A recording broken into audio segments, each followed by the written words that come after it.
Example 4. Prove sin x plus sin 2x all over 1 plus cos x plus cos 2x equals tan x. We start from the left-hand side of the above equation and will simplify it to arrive at the right-hand side. LHS equals, we use the double angle identity for sine. Sin 2x equals 2 sin x cos x. Applying this in the numerator, we get, we use the double angle identity for cosine.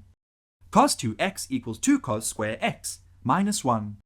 Applying this in the denominator, we get, we see that sin x is a common factor in both the terms of the numerator.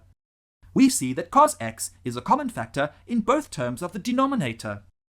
Dividing both the numerator and the denominator by 1 plus 2 cos x, LHS equals sin x over cos x equals tan x.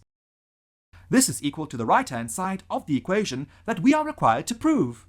Thus, we get the required result. Need more help? Subscribe to our channel.